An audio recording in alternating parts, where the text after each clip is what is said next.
Usted se da cuenta hasta este momento que este señor va a hacer lo que no hizo su papá, lo que no hizo su abuelo y probablemente su bisabuelo, porque viene ya desde tiempo estas luchas entre el sur, no se olviden, Siria, Babilonia, contra el sur, Egipto.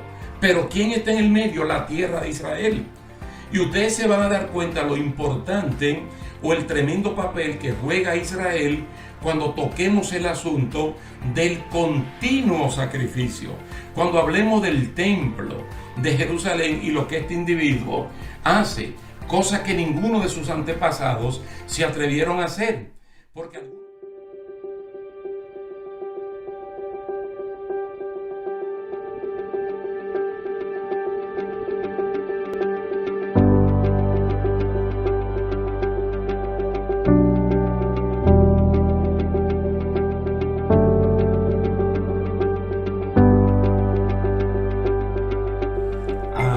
Dios me le bendiga, mis queridos hermanos. Aquí estamos de nuevo para seguir hacia adelante con Daniel capítulo 11.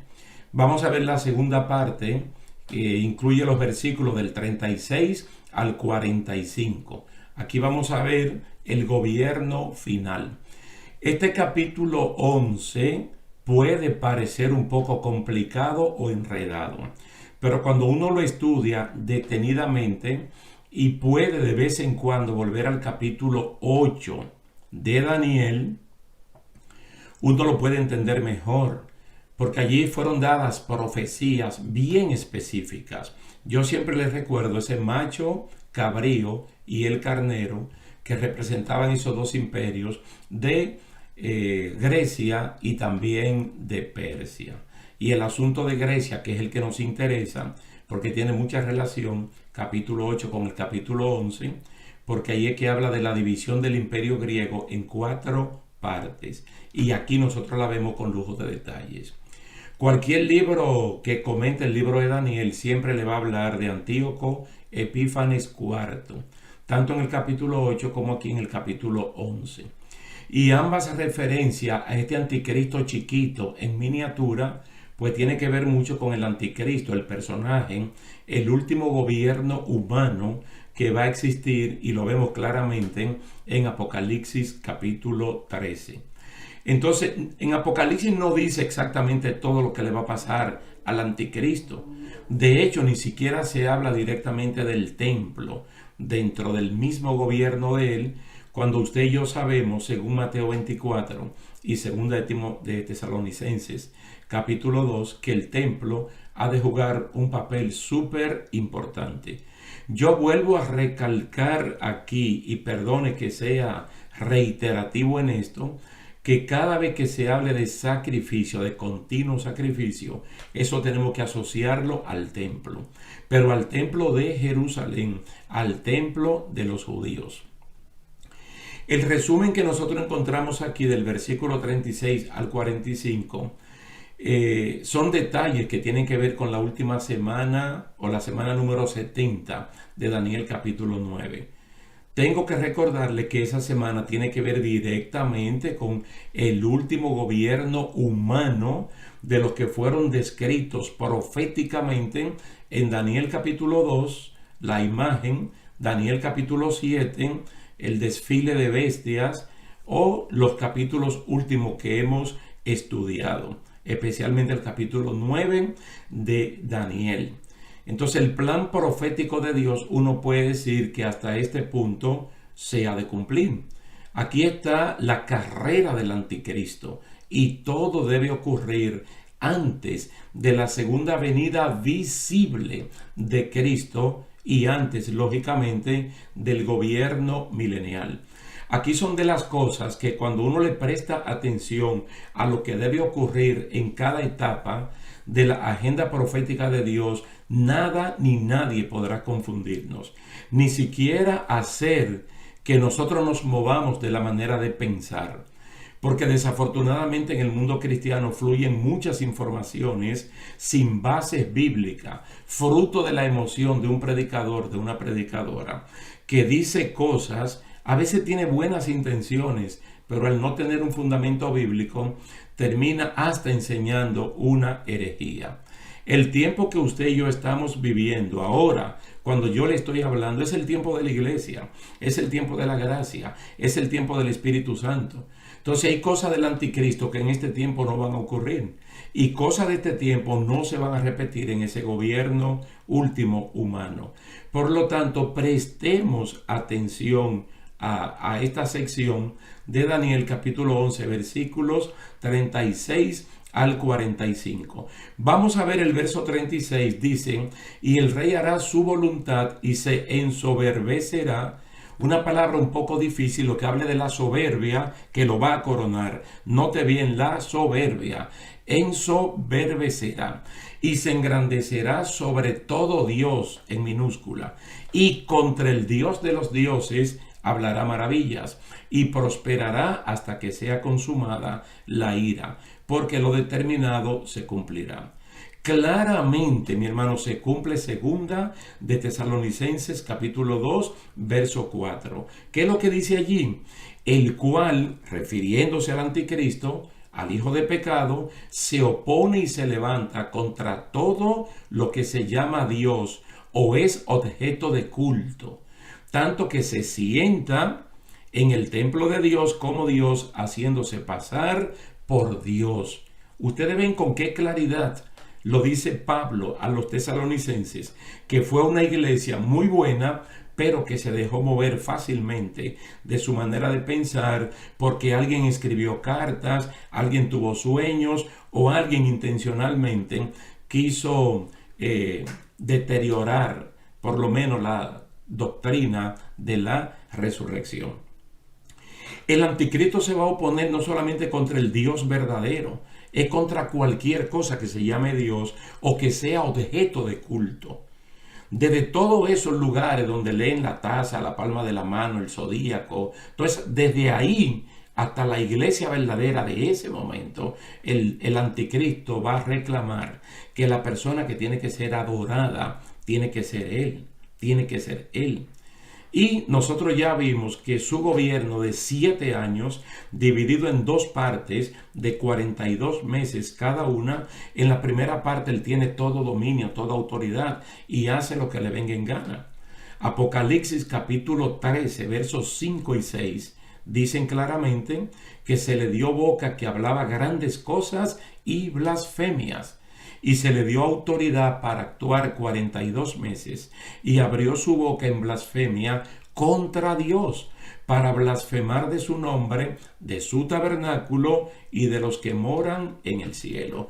Ese es el tiempo de él y es lo que está viendo Daniel. Como Daniel mira hacia adelante, eso es lo que él está viendo aquí. Pero mire por qué a mí me gusta mucho esto y a ustedes también. Y es que como hay profecía de doble referencia, esta es una de ellas. Y la gran parte del capítulo 8 de Daniel, donde Antíoco Epífanes IV hace el papel del anticristo en miniatura. Él pudo haber echado a perder el palacio del rey, la casa de los ricos, pero el interés de él era el templo, profanar el templo, y él mismo como abominación desoladora sentarse en el templo, sacrificar un puerco allí, una puerca. Entonces el anticristo, el verdadero personaje, hace exactamente lo mismo, porque el diablo, que es Satanás, que es el dragón, que es la serpiente antigua, le da trono, poder y autoridad. Y ese es su momento. Y así perfectamente lo está diciendo Daniel 11:36. Miren el verso 37. Del Dios de sus padres no hará caso, ni del amor de las mujeres, ni respetará a Dios alguno, porque sobre todos se engrandecerá. La soberbia lo va a coronar. Yo tengo la idea, y es muy personal, de que el anticristo, de alguna manera u otra, tiene lazos, nexos judíos. Para mí tiene sangre judía, porque como él va a engañar a los judíos, Porque nosotros decimos anticristo, decimos bestia, decimos inicuo, decimos hijo de pecado, pero en el momento que él aparezca, nadie lo va a llamar con esos epítetos, con esos nombres, sino que se le va a llamar el emperador, el gobernante, lo que sea. Entonces, para el pueblo judío de ese tiempo, ellos van a firmar un convenio con él porque ellos creen que él es el Mesías. Entonces, la aspiración política y militar que tiene el judío de el Mesías, él lo va a satisfacer. Porque primero va a limpiar a Israel de dominio extranjero.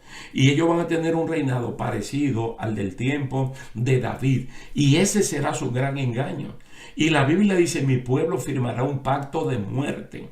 Entonces, del Dios en mayúscula, del Elohim nuestro, él no va a hacer caso.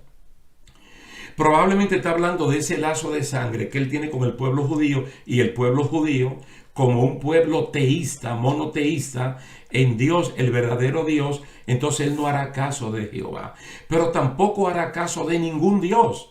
Todos los dioses son fruto de la imaginación humana, porque los dioses no existen.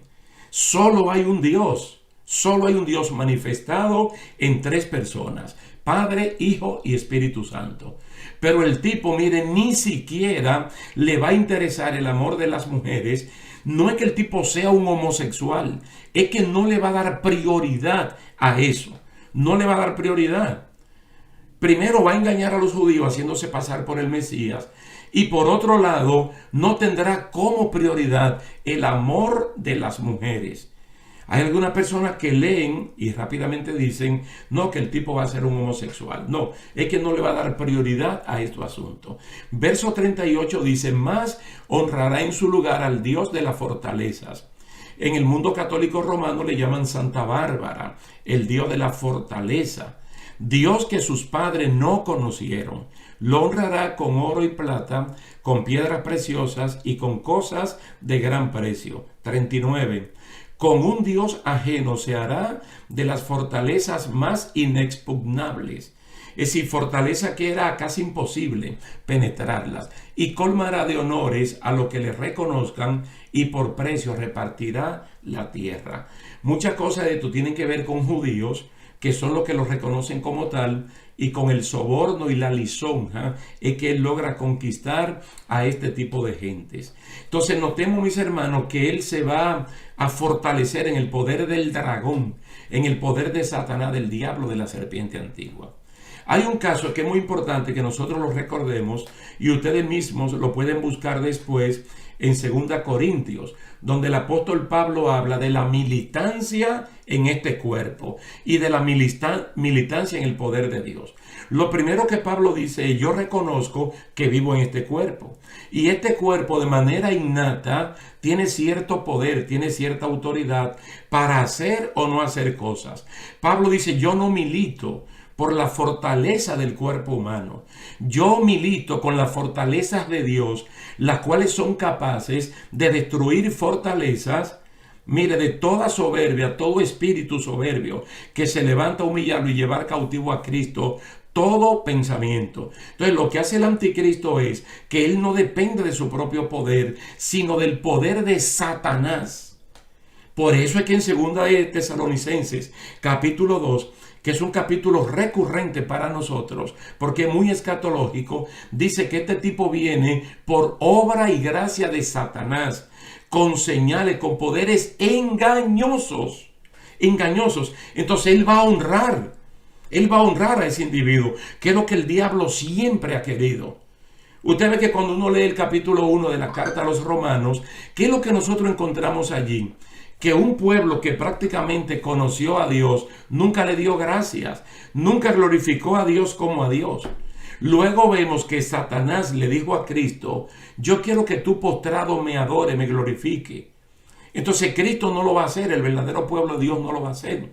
Entonces personas como el anticristo sí lo hacen y reciben de parte de Satanás todo tipo de autoridad. Mire, su Dios es el poder, un poder que viene del diablo. Apocalipsis 13, capítulo 2 dice que el dragón, oiga bien, que el dragón es Satanás, diablo y serpiente antigua, le da su trono, poder y grande autoridad. Y ya vimos, 2 Tesalonicenses 2:9, hablando del origen de este tipo, dice, cuyo advenimiento es por obra de Satanás, con gran poder y señales y prodigios mentirosos. Versículo 40. Pero al cabo del tiempo, mire la palabra, al cabo del tiempo. El tiempo tiene un principio y tiene un cabo, un final. El rey del sur contenderá con él y el rey del norte se levantará contra él como una tempestad, con carros y gente de a caballo y muchas naves, y entrará por las tierras e inundará y pasará. Recuerden que de acuerdo a Daniel capítulo 7, versículos 23 y 24, el anticristo como gobernante mundial tendrá grandes oposiciones. Y de los 10 cuernos que él recibe sostén y apoyo, a 3 de ellos derribará. Porque hay oposición interna. No hay una coherencia de gobierno. Nosotros veremos más adelante que llega un momento que los 10 cuernos, cuando se explica correctamente en Apocalipsis, dice que ellos le van a dar poder al anticristo y van a gobernar con él. Pero como estamos hablando de seres humanos empoderados por el diablo, entre ellos mismos hay problemas. ¿Qué es lo que presenta aquí el versículo 40? Hay problemas. Entonces vemos que el anticristo como gobernante reacciona, y según Daniel 7, 23 y 24, él puede derribar a 3 de los que previamente le dieron apoyo. Versículo 41. Aquí usted comienza a notar inmediatamente como que el versículo se le va a hacer familiar. Entrará a la tierra gloriosa. Ya ustedes saben cuál es la tierra gloriosa. Y muchas provincias caerán. La tierra gloriosa es Israel. Dice, mas estas escaparán de su mano, Edom y Moab, y la mayoría de los hijos de Amós. Es casi seguro, yo estoy seguro, que esta es la tierra donde la mujer de Apocalipsis 12, que es Israel, no la iglesia, huye. Mira, ese remanente fiel, esa persona que se van a dar cuenta que el anticristo es un falso, un mentiroso, un engañador, que él no es el correcto Mesías. Cuando ellos se den cuenta de esto, ellos como la mujer que estuvo embarazada y dio a luz al hijo y que fue arrebatado para Dios, ellos van a huir a la tierra de Edom, de Moab y de los hijos de Amón. Dice, ¿por qué van a escapar? Porque Apocalipsis capítulo 12 claramente dice en el verso 6 que la mujer huyó al desierto, donde tiene lugar preparado por Dios para que allí sea sustentada por 1260 días, que son 42 meses, que son 3 años y medio. Entonces esos lugares van a escapar del dominio del anticristo. Apocalipsis 12, verso 13 al 17, dice, y cuando el dragón vio que había sido arrojado a la tierra, persiguió a la mujer que había dado a luz al hijo varón. Y se le dieron a la mujer las 2 alas de la gran águila para que volase de delante de la serpiente al desierto, a su lugar, donde es sustentada por un tiempo, tiempos y la mitad de un tiempo. Esos son 3 años y medio también. Y la serpiente arrojó de su boca tras la mujer agua como un río, para que fuese arrastrada por el río. Verso 16. Pero la tierra ayudó a la mujer, pues la tierra abrió su boca y tragó el río que el dragón había echado de su boca. Entonces el dragón se llenó de ira contra la mujer y se fue a hacer guerra contra el resto de la descendencia de ella, los que guardan los mandamientos de Dios y tienen el testimonio de Jesucristo. Yo no quiero que ustedes se confundan. Yo lo que hice fue aquí colocar Apocalipsis capítulo 12, primeramente el versículo 6 y luego los versículos del 13 al 17, dentro del versículo 41 de Daniel capítulo 11. Usted puede hacer un alto, puede abrir su Biblia, puede chequear o puede escuchar lo que yo estoy diciendo y posteriormente por usted mismo, como si usted fuera miembro de la comunidad de Berea, cerciorarse por usted mismo lo que yo le estoy diciendo. Mira, esa visión del dragón y de la mujer de Apocalipsis 12, la mujer no es la iglesia. No es la iglesia. Esa mujer es Israel. Israel como mujer es la que sale embarazada y tiene a Jesucristo. Y cuando ese niño varón nace, que hace lo que hace, cumple su ministerio, él es arrebatado para Dios. Entonces, como el diablo no lo pudo vencer, no lo pudo matar, entonces el enemigo de la justicia se levanta contra ese pueblo. Entonces la consumación máxima de la persecución del diablo contra el pueblo de Israel va a ocurrir en ese tiempo de Apocalipsis. Entonces, ¿por qué no puede destruir a Israel? ¿Por qué no puede destruir a la mujer? Porque Dios interviene. Entonces aquí te está hablando figuradamente y de manera poderosa cómo el Señor permite que se le den alas de águila, figuradamente, velocidad, rapidez, escape a estos lugares que menciona el verso 41 de Daniel 11. Milagrosamente esas provincias no caen, porque allí va a estar el pueblo de Dios judío siendo preservados hasta la segunda venida visible de Cristo. Como el diablo ya no puede con ellos, sabe que le queda poco tiempo, se mueve por todo el mundo para atacar a la descendencia de ella. Romanos capítulo 11, Romanos 9, 10 y 11, habla muy bien del parentesco que tiene la iglesia con Israel. Porque nosotros somos las ramas, Israel es como la planta. Entonces el Señor sacó al judío incrédulo, colocó allí al gentil creyente y somos alimentados por la misma savia. Entonces el diablo sale a perseguir a los que en ese tiempo son los santos de ese momento, mi hermano, que adoran a Dios, tienen el mandamiento de Dios y el testimonio de Jesucristo. Usted ve la palabra Jesucristo, que ya es común tanto a los judíos de ese tiempo como a los gentiles de ese tiempo. ¿Y cuál es el problema en este tiempo? Que el judío no reconoce que Jesucristo es el Mesías. Pero en ese momento ellos lo van a reconocer. Bendito sea el nombre del Señor.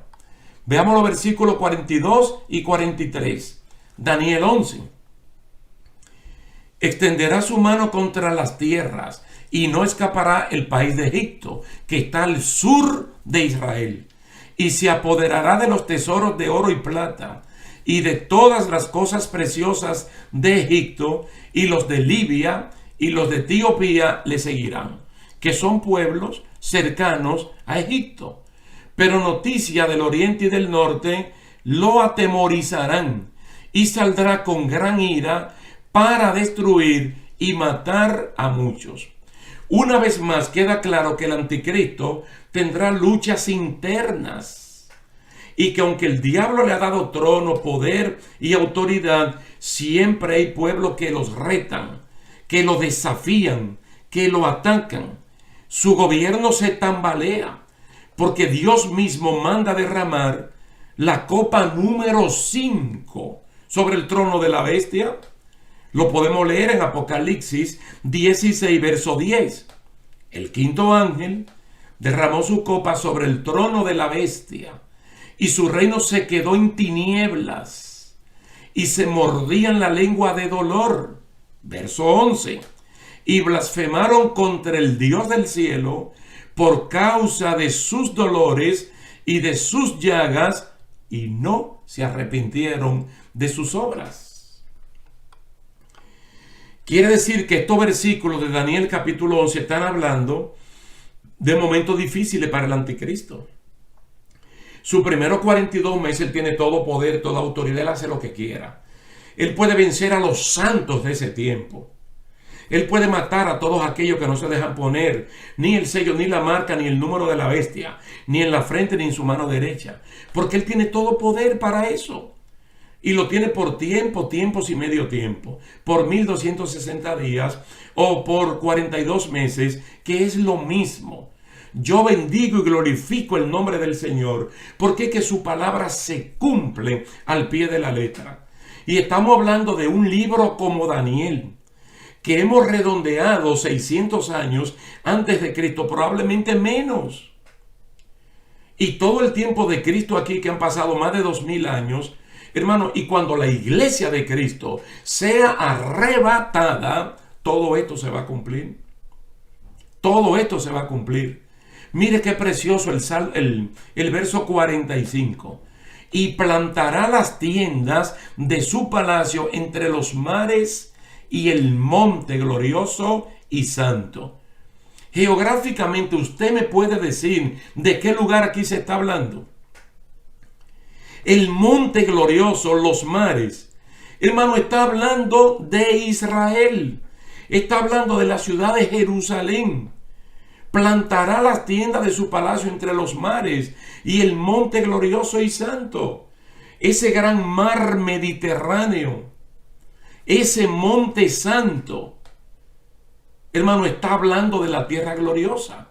Hay un punto y coma, luego dice, mas llegará a su fin y no tendrá quien le ayude. Yo le dije, hermano, que esto es el final de él. Esta es una descripción de Jerusalén, donde está el templo y donde se hacen los sacrificios. Y el fin de este individuo, el fin del falso profeta, el fin, vamos a decir, temporal del dragón, va a llegar, porque Armagedón está al doblar la esquina. La visión de Juan en Apocalipsis 16, versos 13 y 14, nos da a entender que los reyes de la tierra hay que convencerlos con señales mentirosas para ir a pelear en Armagedón contra Jesucristo, que viene en su segunda venida visible. Vamos a leerlo. Apocalipsis 16, 13.